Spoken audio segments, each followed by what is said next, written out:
오늘 하나님의 뜻을 따라 사는 삶이라는 제목으로 함께 은혜를 나누시도록 하겠습니다.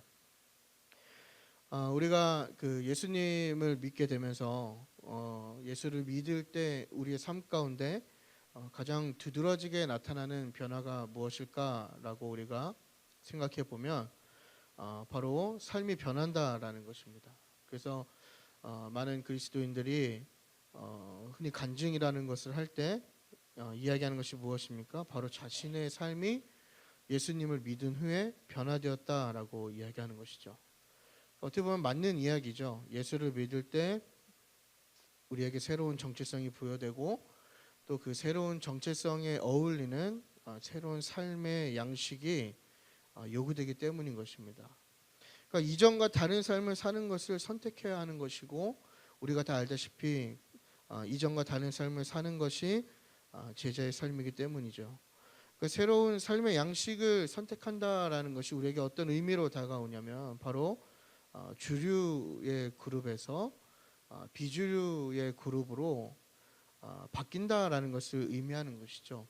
그러니까 저와 여러분이 살아가는 세상 속에서 세상에 속해 있고 세상의 중심 가운데 있는 우리의 포지션이, 그렇죠? 우리의 위치가 이제는 그 세상 밖으로 아예 물러나게 된다라는 것을 의미하게 되는 것입니다.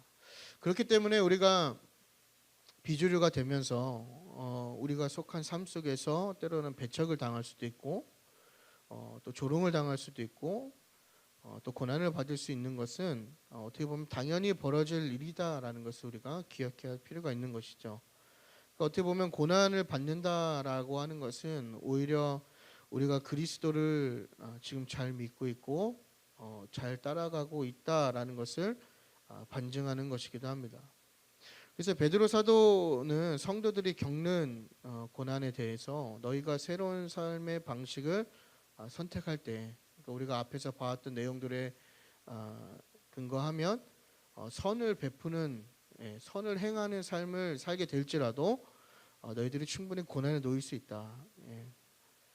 그러나 너희들이 겪는 그 고난, 그러니까 지금 베드로의 편지를 받는 그 교회들의 성도들이 받는 고난이 단지 어떤 죄가 있어서 받는 고난이 아니라 예수를 믿고 새로운 삶의 양식을 선택했기 때문에 받는 고난이라면 그 고난은 헛된 것이 아니라 훨씬 값진 것이다. 지금 이렇게 이야기하고 있는 것이죠.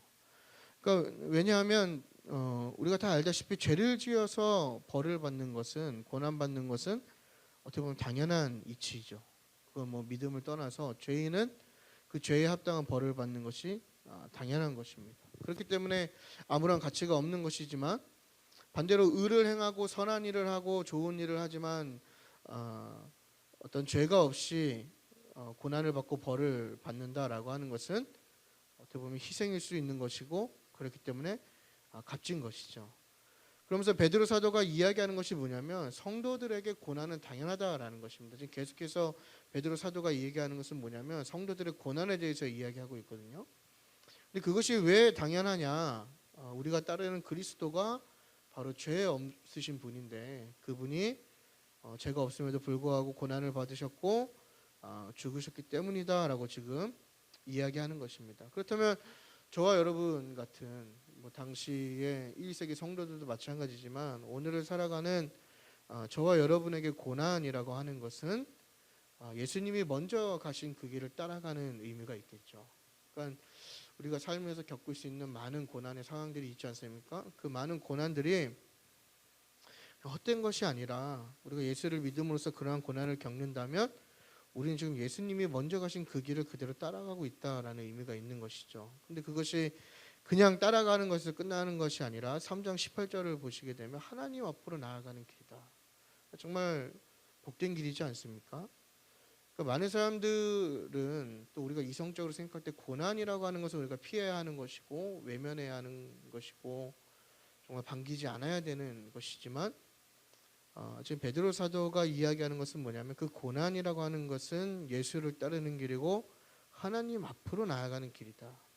반대로 얘기하면 하나님 앞에 나아가는 것은 여러 가지 우리가 접근을 할 수 있겠지만 바로 이 고난을 통해서 또 가능하다, 이렇게 우리가 이야기해 볼 수 있겠죠.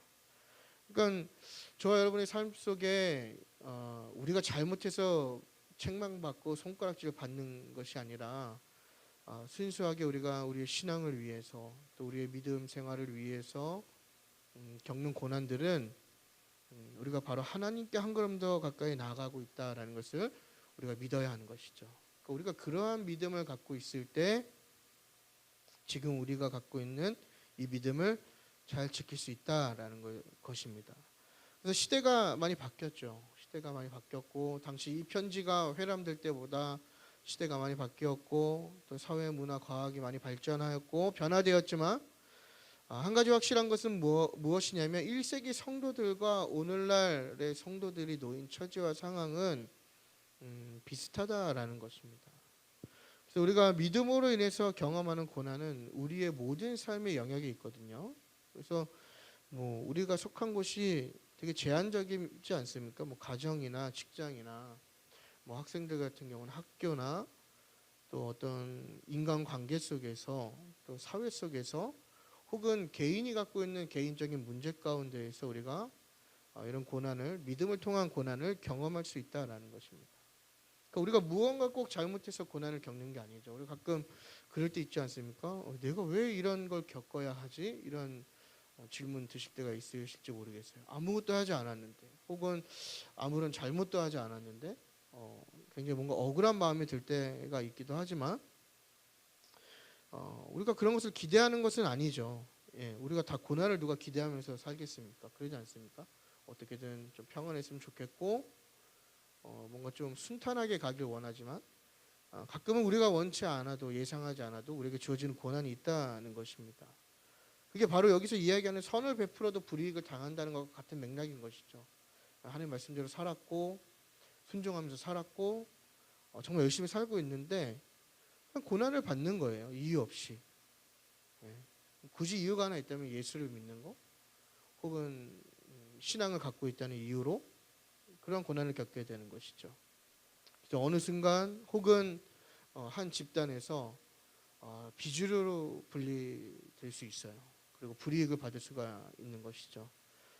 그 외에도 우리가 이 고난이라는 것을 우리에게 더 다양하게 적용해 볼 수 있는데 그런 고난에도 불구하고 베드로 사도가 오늘 본문을 통해서 우리에게 이야기하는 것은 뭐냐면 우리에게 한 번 더 새로운 이 삶의 방식을 포기하지 말고 추구하라고 계속해서 지금 권면하고 있다라는 것입니다. 그래서 우리가 베드로 전서를 이제 1장부터 계속해서 봐오고 있는데 계속 그 같은 내용을 가지고 지금 베드로 사도가 권면하고 있는 거예요.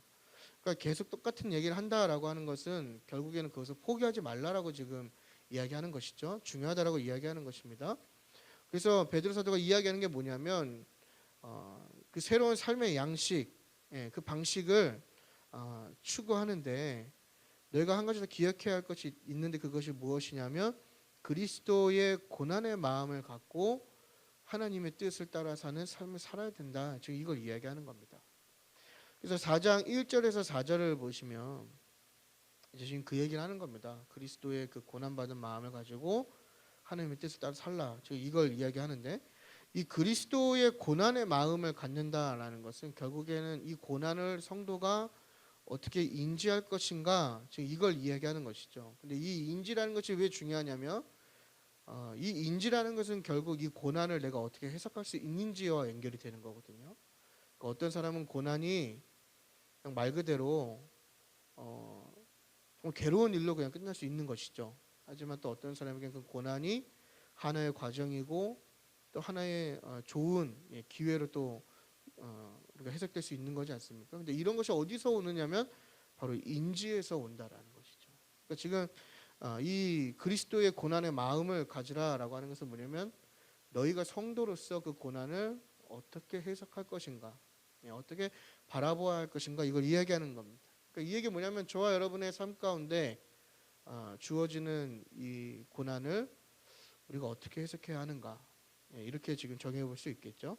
그래서 1절을 보시면 이게 한글 성경에는 지금 기록 이렇게 번역이 되어 있지 않지만 이게 그러므로 이렇게 시작을 합니다.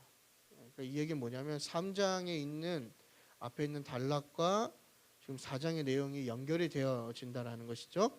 그래서 이 앞달락에서 이야기하는 게 뭐냐면 결국에는 고난의 기능과 고난을 어떻게 대해야 되는가, 이것을 지금 다루고 있거든요. 그래서 그리스도께서 죄 없이 고난을 먼저 당하셨고 죽으셨고 부활하셨기 때문에 성도들이 하나님 앞으로 인도되었다. 이것을 이야기하면서 그리스도를 따르는 성도들에게 고난은 영광스러운 것이고 그 고난에 동참하는 것이 성도의 삶이고 그 고난은 성도들의 끝이 아니라 바로 하나님 앞으로 나아가는 것이다. 지금 이걸 3장에서 이야기하고 있는 것입니다. 그러니까 우리가 절망적인 이유가 뭐냐면 이 고난이라는 것을 경험할 때, 힘든 상황을 경험할 때 그것이 끝나지 않을 거라 생각하기 때문에 우리가 절망적인 거잖아요. 그렇지 않습니까? 아, 이게 끝인가? 예, 이런 생각. 아, 이게 영원할 것 같다는 그 느낌. 그렇지 않습니까? 근데 지금 성경이 분명하게 이야기하는 것은 뭐냐면 그 고난은 성도들의 끝이 아니라 성도들의 끝은 바로 하나님 앞에 나아가는 것이다. 이것을 지금 기억하라고 이야기하는 것입니다. 그러면서 너희들이 겪는 그 고난 가운데에서도 너희 신앙을 포기하지 말고 계속해서 하나님께서 주신 그 정체성에 맞는 삶을 살아야 된다. 이걸 지금 이야기하는 것이죠.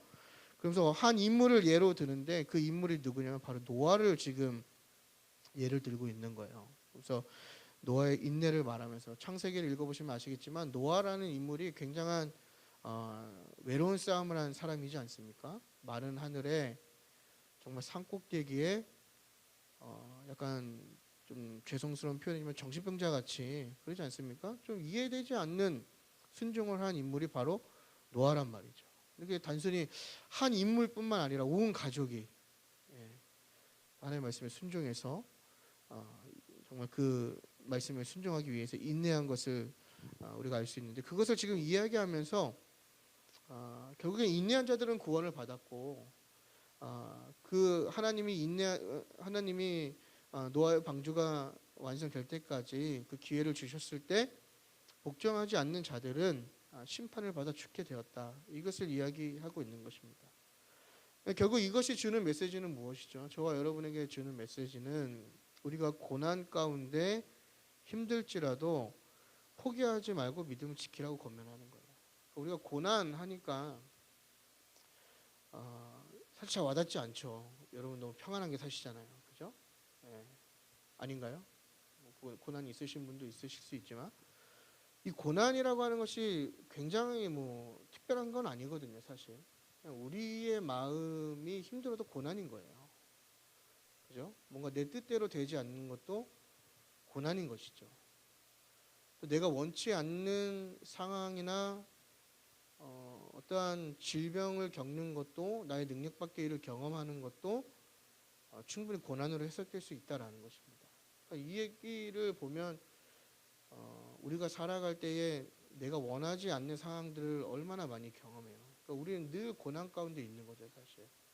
그래서 때로는 그 고난이 어떻게 작용해요? 하나님을 저버리게도 만들잖아요. 하나님 원망하게도 하고 교회를 떠나게도 하고. 근데 그러한 고난 가운데 지금 계속 이야기하는 것은 뭐냐면 포기하지 말고 믿음을 지켜라. 이걸 이야기하는 것입니다. 그러니까 고난이 우리의 믿음을 굉장히 주춤하게 만들죠. 그래서 신앙생활 하다 보면 그 고난의 순간을 잠깐 피하기 위해서 타협하고 때로는 그 믿음을 희석시키고 그렇게 하면 지금 겪는 고난을 피할 수 있을 거라고 우리가 생각하고 있지만 그래서 우리가 선택하는 게 무엇입니까? 고난 가운데 다시 이전의 삶으로 돌아가는 거잖아요.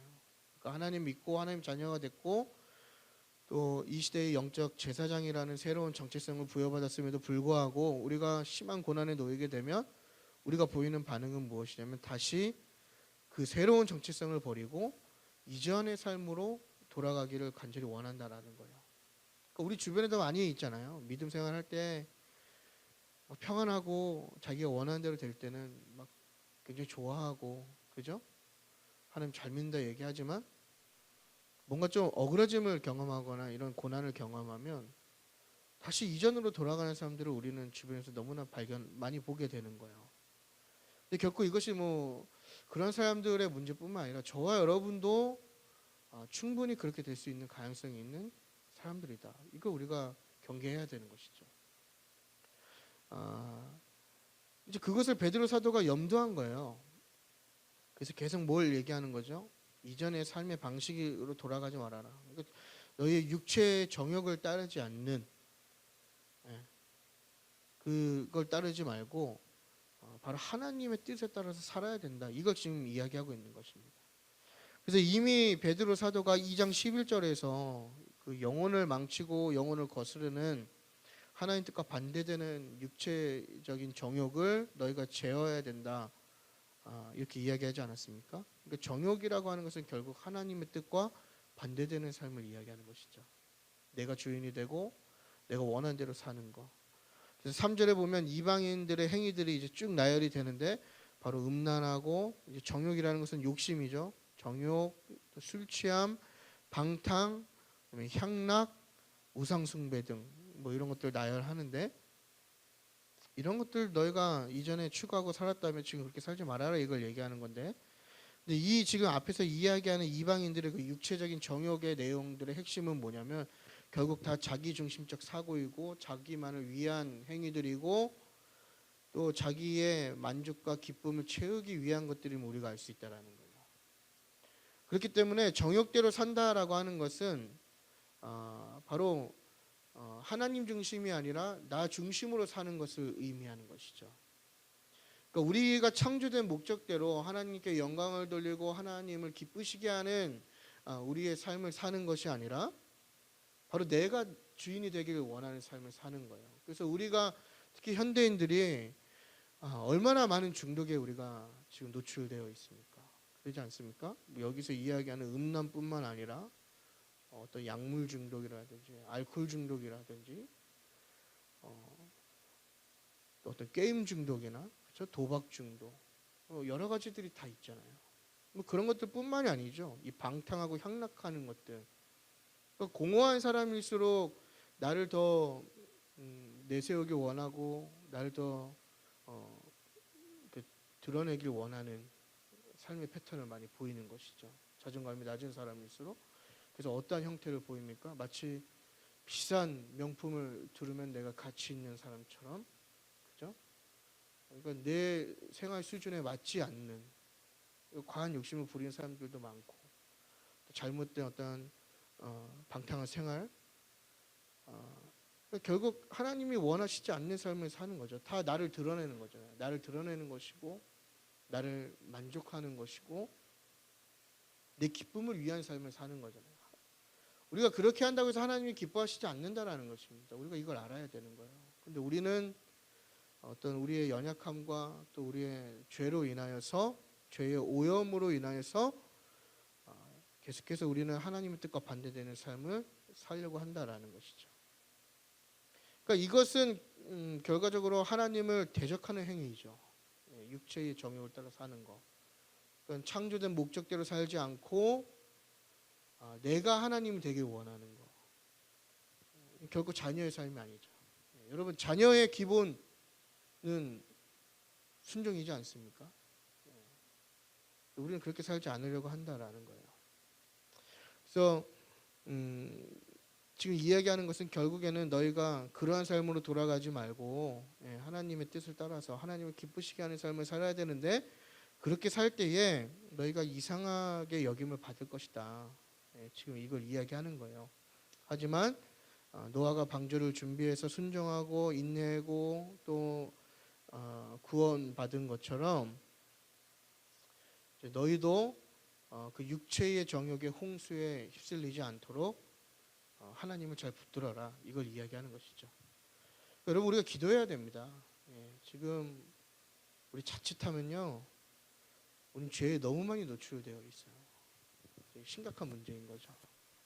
근데 지금 그러한 어떤 육체의 정욕에 휩쓸리지 않도록 지금 이 말씀은 잘 하나님 말씀을 붙들어가고 권면하고 있는데 우리가 심각하게 좀 고민해야 될 문제이기도 합니다. 사실 특히나 우리 몇몇 어린아이들 있지만 너무나 심각한 시대에 우리가 살아가는 것이죠.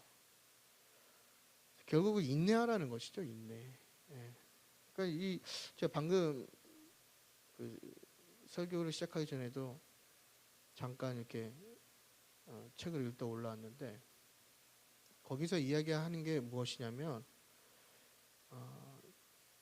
이 어린아이들이 이제 자기의 선택지가 없는, 그쵸? 어린아이들은 자기 선택지가 없는 거잖아요. 지금 현재는 이제 선택지가 있는 성인이 되면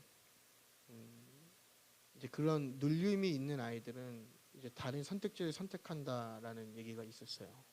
이제 그게 신앙에도 해당이 된다라는 것이죠. 그러니까 어릴 때는 뭐 다른 선택지가 없으니까 부모님 너희들이 그렇다는 건 아니고, 그건 아니에요. 표정이 무거워지기 시작했어요. 근데 충분히 그럴 수 있다라는 것이죠. 그렇기 때문에 우리가 하나님의 말씀을 더 잘 알아야 되고, 더 우리가 그 말씀을 더 연구해야 되는 것이고, 우리가 기도할 필요가 있다라는 거예요. 마찬가지죠. 어른들도. 우리는 다 인내해야 되는 거예요. 결국엔. 인내하기 위해서는 하나님의 말씀을 더 가까이 하고 더 알아야 되는 것이죠. 그래야 우리가 육체의 정욕에 휩쓸리지 않는다라는 거예요. 그 홍수라고 지금 표현하고 있는데, 뭐 홍수를 직접 경험해 보진 않았지만 그 빠른 물살에 우리가 휩쓸리지 않는 것은 결국에 단단한 것에 우리가 묶여지는 것이지 않습니까? 그래야 우리가 인내할 수 있는 것이고, 그것을 우리가 믿음이라 표현하는데, 결국 그 휩쓸리지 않는 단단함이 무엇이냐? 바로 하나님의 말씀이죠. 그리고 그 하나님의 말씀에 순종하는 삶을 사는 것입니다. 그러니까 저와 여러분의 말씀을 아는 것은요, 뭐 어디에 몇 장 몇 절에 뭐가 있다라고 암송을 해서 아는 것이 아니고요. 우리가 성경을 아는 것은요, 그 말씀을 내 삶 가운데 실천할 때 그걸 아는 거라고 우리가 이야기하는 것입니다. 그러니까 내가 암송을 몇백 구절, 몇천 구절을 해도 우리의 삶 가운데 그 말씀에 붙들리지 않고 하나님의 말씀대로 살지 않으면 우리는 말씀을 모르는 사람들인 거예요.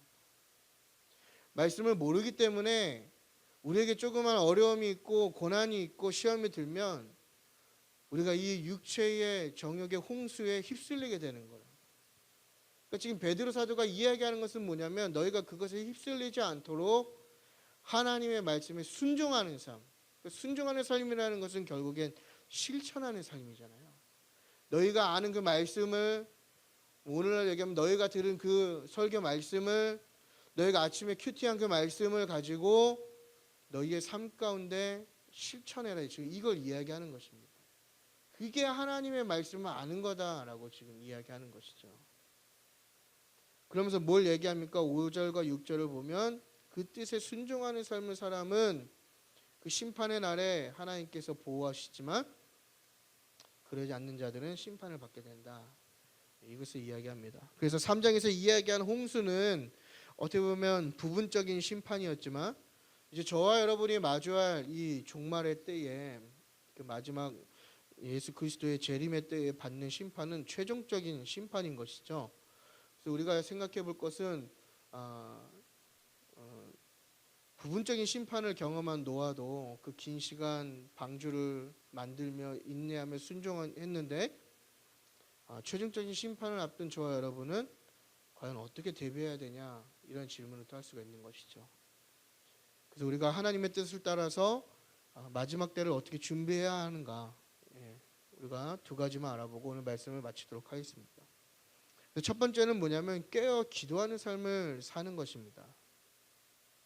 그러니까 고난을 겪을 때 우리가 인간으로서 참 바보 같다는 생각을 많이 하게 됩니다. 새로 얻은 삶과 그 기쁨과 그 은혜, 그 정체성 다 있고 다시 주류의 삶으로 돌아가려고 하는 것이죠. 그러니까 그러면 편해질 거라고 생각하는 것 같아요. 그래서 저희 뭐 이제 같이 공부하는 친구들 중에서도 이렇게 오락가락하는 친구들이 굉장히 많아요. 사실 얼굴로는 제가 믿음이 제일 안 좋아 보이는데 저는 이렇게 꾸준히 그래도 가는 편이거든요. 근데 주변에 같이 신학을 공부한 친구들 중에 지금 아예 뭐 딴 길로 간 친구도 있고, 다행히 그 옛날에 말씀드렸던 장로님처럼 천주교를 간 사람은 없어요. 그냥 이렇게 믿음 생활 따로 하거나 아니면은 이렇게 자꾸 뭐 학교를 나왔다 안 나왔다, 뭐 사역을 했다 안 했다 이러면서 뭐 잠시 겉돌았다가 뭐 이런 친구들 굉장히 많거든요. 근데 이렇게 보면요, 어떤 문제가 있으면 꼭 그렇게 행동을 하는 것 같더라고요. 자세히 저는 알지 못하지만 뭔가 해결된다라고 생각하는 것 같아요. 지금을 벗어나면 어떻게 보면 좀 그렇게 생각할 수도 있죠. 잠시 편해질 수도 있지만 완전한 해결은 아니다라는 것입니다. 그래서 우리가 이러한 고난 가운데 기억해야 할 것은 뭐냐면 인내하여서 구원을 얻은 노아를 우리가 기억해야 되는 것이죠. 그래서 우리가 어려울 때 노아가 인내해서 구원을 받은 것처럼 성도의 끝은 하나님의 보호하심이구나. 이걸 믿어야 되는 것입니다. 지금 내가 아무리 어렵고 지금 내가 아무리 고난 가운데 있어도 나의 끝은 하나님 앞이고 하나님의 보호하심이다. 근데 대부분 사람들이 열심히 믿는 것 같지만 이 고난을 겪으면 이 마지막에 대한 이 소망을 쉽게 놓쳐버리는 것 같아요. 왜 그럴까 생각해 보면 고난이 바로 우리를 현혹시키고 영적으로 잠들게 하기 때문인 것이죠. 계속해서 무엇을 얘기합니까? 마지막이 없다고 얘기하는 거예요. 종말은 없다고 얘기하고 심지어 그리스도인 안에서도 이 종말에 대한 소망을 갖지 않고 있는 사람들이 엄청 많죠. 마치 이 땅이 전부인 것처럼 우리는 이 땅에 잠시 머물다 가는 나그네임에도 불구하고 이 땅이 영원할 것처럼 이 땅이 내 고향인 것처럼 그런 삶의 양식을 선택하는 사람들이 많이 있다라는 거예요. 다 잠든 영혼이 되어버리는 것이죠. 근데 지금 베드로 사도가 7절에 뭐라고 얘기하냐면 마지막이 가까이 왔다 이렇게 얘기하는 거예요. 우리의 정신을 번쩍 들게 하는 거죠. 잠들어 있는 우리의 영혼을 지금 깨우는 겁니다. 여러분 우리가 신앙생활하면서 이거 항상 염두에 두시는지 모르겠어요. 마지막에 때가 왔다. 예. 주님 곧 오신다. 이게 우리 안에 있어야 되는 거거든요. 근데 우리는 이걸 너무나 잃어버릴 때가 많이 있다라는 거예요. 그래서 뭘 얘기합니까? 정신을 차리고 깨어서 기도하라고 얘기하죠. 이게 예수님의 가르침이지 않습니까? 깨어 기도할 때에 그 영광의 날을 보게 될 것이다. 그래서 그렇기 때문에 우리가 지금 고난에 놓여 있다면 우리가 해야 할 것은 옛 삶을 선택하는 것이 아니라 깨어 기도하는 것입니다. 고난이 더 심해질수록 우리가 기도해야 되는 것이죠. 왜냐하면 우리는 그 마지막 때를 기다리고 있는 소망의 사람이기 때문입니다. 그래서 우리가 마지막 때가 있음을 믿어야 되는 것이죠. 그래서 우리가 기도하며 인내할 수 있는 것입니다. 지금 저와 여러분은 마지막 때를 살아갑니다. 우리의 끝이 하나님의 보호하심이라는 것을 기억하면서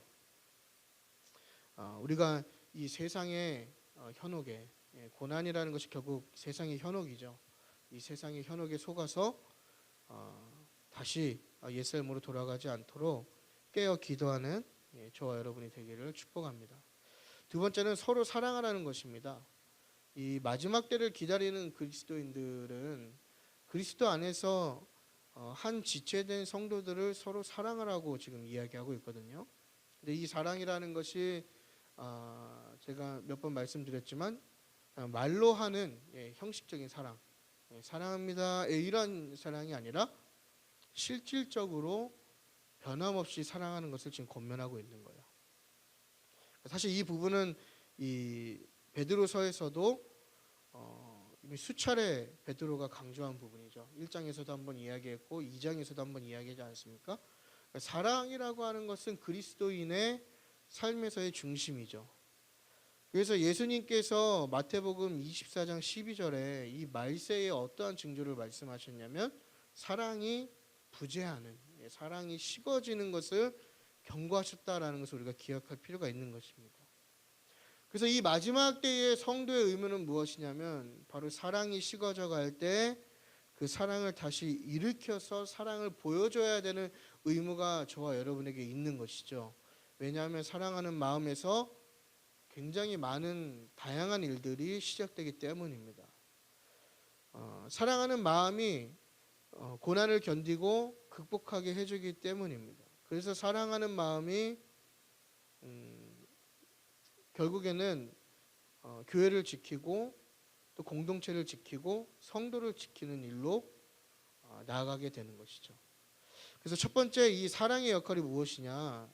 첫 번째 사랑의 역할은 수많은 죄를 덮는다라는 것입니다.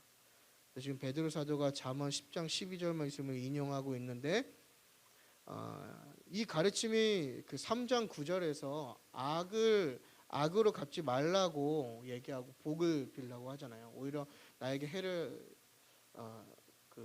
끼치는 자에게 복음을 전하라고 하는 베드로의 권면과 지금 연결이 되는 것이죠. 그래서 미움은 다툼을 일으키고 공동체 안에 분열을 가져오고 또 서로를 공격하게 하지만 사랑은 그것을 덮고 하나 되게 한다라는 것입니다. 그러니까 우리가 이것을 잘못 이해해서 오해해서 무조건적으로 잘못을 덮으라는 의미는 아니죠. 잘못을 했지만 그 잘못을 그냥 사랑하기 때문에 그냥 괜찮아. 이건 아니라는 것입니다. 그러니까 여기서 이야기하는 것은 결국엔 뭐냐면 수용하는 것이죠. 수용하는 것. 죄인인 우리를 사랑으로 덮으신 하나님의 그 큰 사랑. 그래서 가끔 그런 생각 저는 하거든요. 정말 그냥 형식적으로 이야기하는 게 아니라 과연 하나님께 내가 사랑받을 존재인가를 많이 생각해봐요. 제가 누군가를 판단하고 생각할 때, 뭐 할 말이 없긴 하지만 결국에는 그 큰 사랑과 은혜가 공동체 안에 충만해야 된다라는 것이죠. 하나님의 그 큰 사랑이 이 교회 공동체를 덮을 때 하나 될 수 있다라는 것입니다. 또한 사랑은 불평 없이 형제의 필요를 채우는 삶으로 나타난다라는 것이죠. 그래서 필요를 채우는 것은 당시 그 1세기 성도들에게 열악한 상황에서 매우 실제적인 사랑의 표현 방법 중에 하나였죠. 그래서 소외되고 가난한 자들을 돌보는 것, 또한 복음 전도자들을 실질적으로 돕는 것을 의미하기도 했죠. 그러니까 어떻게 보면 이것이 오늘날 교회의 역할이기도 하다고 이렇게 정의해 볼 수 있는 것 같습니다. 그럼 우리가 사회 기업은 아니고 분명 우리가 교회가 좋은 일들을 많이 하고 있는 것은 맞지만 아직은 그런 것보다는 교회 스스로가 배를 불리고 교회 스스로가 너무 쌓아두려고 하는 몇몇 교회들이 많은 교회들이 있죠. 우리가 이것을 조금 말씀적으로 잘 해석하고 방향을 잡아야 되지 않을까 이런 좀 도전을 받게 되는 것 같습니다. 또한 복음 전도자들을 돕는 것들, 그죠? 우리 교회들이 마지막 때에 해야 될 일들인 것이죠. 마지막으로 사랑의 마음에서 각종 은사를 활용하여 서로를 섬기는 봉사를 하라는 것입니다. 그래서 나의 만족과 나를 드러내는 일은 서로를 섬기고 누군가를 섬기는 것 같은 모양을 하지만 그 과정을 보면 그 안에는 다툼과 이기심이 자리 잡게 되는 것이죠. 그래서 교회에 많은 섬김들이 있지 않습니까? 특히나 뭔가 협력해야 되는 그 섬김 가운데 그것이 정말 하나님을 위한 것인지 또 서로를 돌보고 서로를 세우는 것인지를 우리가 어떻게 분별할 수 있냐면 그 안에 다툼과 이기심이 있는지 없는지를 그 과정을 보면 우리는 알 수 있는 것이죠. 정말 하나님을 위한다면 또 그 하나님이 주신 은사를 사용한 섬김은 겸손하기 때문에 그렇지 않습니까? 겸손하기 때문에 서로를 섬길 수가 있는 것이죠. 우리 다 가면을 쓰잖아요. 그렇지 않습니까? 말로는 겸손하다고 얘기하고 어떤 모양이나 행동은 겸손한 것처럼 숙이고 굉장히 겸손한 것처럼 행동할 수 있지만 우리의 마음에는 굉장한 교만이 자리 잡고 있지 않습니까? 우리가 진작에 돌아볼 필요가 있다라는 거예요. 그래서 이 베드로 사도가 이야기한 것을 정리하면 뭐냐면 마지막 때에 고난 속에 살아가는 이 성도들이 서로 사랑하는 것은 결국엔 하나 되는 것이고 또 서로를 돌보는 것이고 또 교회를 지키는 방법이다. 그러므로 종말에 가까워질수록 마지막에 가까워질수록 이 성도들이 구해야 할 것은 무엇이냐? 바로 큰 사랑이다. 이걸 이야기하는 것입니다. 그래서 큰 사랑이 공동체에 부어질 때 사랑에서 시작하는 돌봄과 섬김을 통해서 다시 궁극적으로는 하나님께 영광을 돌리는 그런 모습이 될 것이다. 베드로 사도가 이야기하는 것이죠. 그래서 결론입니다. 이 베드로 사도는 고난에 있는 성도들에게 이 종말론적인 관점에서 하나님의 뜻을 따라 어떻게 성도로서 살 것인가를 지금 제시하고 있습니다. 중요한 것은 오늘날 저와 여러분에게도 동일하게 적용되는 것임을 우리가 기억해야 되겠죠. 그러니까 어떻게 보면 1세기 성도들보다 우리에게 더 가까이 와 있는 말씀이지 않습니까? 또 한 가지 우리가 기억해야 할 것은 무엇이냐면 고난이 끝이 아니다라는 거. 하나님은 하나님의 성도를 보호하신다라는 것을 우리가 기억하면서 여러 가지 우리 삶에 주어지는 많은 도전과 또 고난의 상황 가운데 믿음을 지키는 인내함이 있기를 여러분 축복합니다. 그래서 깨어 우리가 기도하고 또 그 믿음 지키고 또 사랑으로 교회 공동체를 세워나가는 저와 여러분이 되시기를 기도하겠습니다. 우리 시간 잠깐 기도했으면 좋겠습니다.